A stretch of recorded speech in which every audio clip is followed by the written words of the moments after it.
मेरे अजीज दोस्तों और बुजुर्गों, डरने और घबराने की जरूरत नहीं है। बहुत से लोग बहुत सी बातें करते हैं, मगर मुझे बताया गया कि कोई ये बोला कि मेरी शेरवानी पे हाथ लगाएगा। देखो भाई साहब, याद रखो, छेड़खानी नहीं करना। तुम्हारा जो सियासी बाप अजीत पवार है ना, उसको जाके बोलो, सामने बैठो, बोलो मेरे 3 मिनट में गूंगा बना के भिजा देता है उसको। ये इस तरह के बातें नहीं करना। भारत की 540 सुनो, हाँ सब है पूरे हो।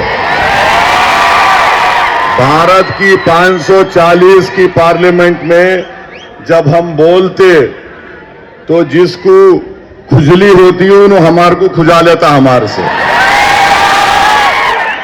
तो इस तरह की बातें मत करो। अपनी गुलामी कर रहे, गुलामी कर लो। तुमको कुछ मिठाई मिले ही खा लो। याद रखो, मेरे को बोलने से तुमको मिल रहा तो तुम्हारा बास मैं हूं, तुम मेरे को ज्यादा बोलेंगे, दुकान तुम्हारी बंद। तो मेरे अजीज दोस्तों और बुजुर्गों, अजीत पवार नरेंद्र मोदी की गोद में बैठे हुए हैं। अजीत पवार को वोट देने का मतलब नरेंद्र मोदी को वोट देना है। अजीत पवार को वोट देने का मतलब यह है कि हम वक्फ के कानून की मुखालिफत नहीं कर रहे बल्कि तारीफ कर रहे हैं। अजीत पवार को वोट देने का मतलब यह है कि हम मोदी को उसके साजिश में, उसके प्रोग्राम में कामयाब होने दे रहे हैं कि वो मस्जिद को छीनने का कानून बनाया है। मस्जिद अजीत पवार की नहीं है, मस्जिद नई जिंदगी के रहने वाले गयूर लोगों की है। अजीत पवार को मस्जिद, दरगाह, खानकाह से कोई मतलब नहीं है। हमको मतलब है, हमारी पहचान है, हमारी शनाख्त है। तो अपना वोट इस्तेमाल जब आप करेंगे तो मेरी आपसे दरख्वास्त है कि मोदी को वोट मत दो। ये जो है ना त्रिमूर्ति है, मोदी, शिंदे, अजीत पवार, ये एक ही है, इनमें कोई फर्क नहीं है। ये आकर आपके सामने आपकी आंखों में धूल झोंकने का काम कर रहे हैं। तो मैं आपसे अपील कर रहा हूं कि आप इनको मौसर जवाब दीजिए। और जवाब देने का तरीका यह है कि 15 तारीख के दिन पतंग के निशान पर बटन दबाना। और अभी मालूम हुआ कि एक जोकर है,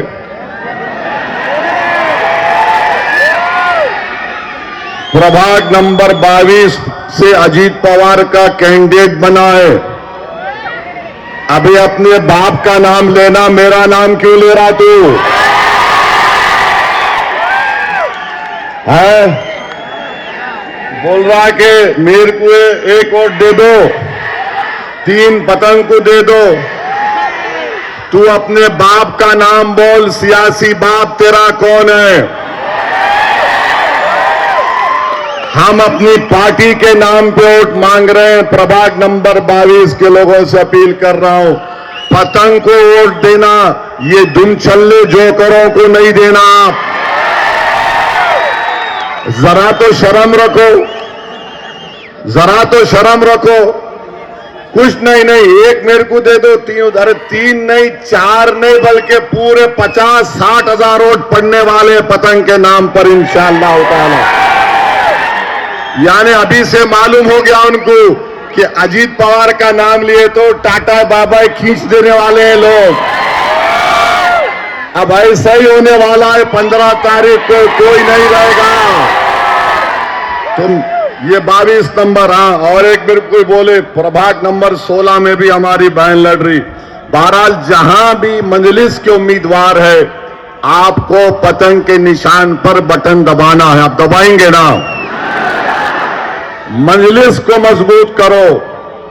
असदुद्दीन ओवैसी आज है, कल नहीं रहेगा। ये जिंदगी की हकीकत है। मगर मजलिस के पैगाम को समझो मेरे भाई। मजलिस को लेकर आपको आगे बढ़ना है। मजलिस चाहती है कि शोलापुर से और नेक और काबिल लोग निकलें, चाहे वो हमारी बहन हो, बेटी हो, भाई हो, कोई भी हो, जो लीडर बन सके।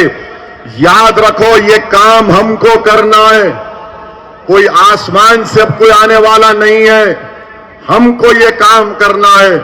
और मैं जिम्मेदारी के साथ कह रहा हूं कि जो मौजूदा मजलिस के शोलापुर में अरकान है, मैं उनमें काबिलियत देख रहा हूं, मैं उनमें जज्बा देख रहा हूं, और वो बेबाक तरीके से आपकी नुमाइंदगी करने का हक अदा करने की उनमें पूरी सलाहियत है। तो मेरी आप तमाम से, बुजुर्गों से, उलमा इकराम से, खास तौर से अहले दिल हजरात से ये आपसे अपील है कि आप 15 तारीख के दिन मजलिस इत्तेहादुल मुस्लिमीन को वोट देकर कामयाब करिए।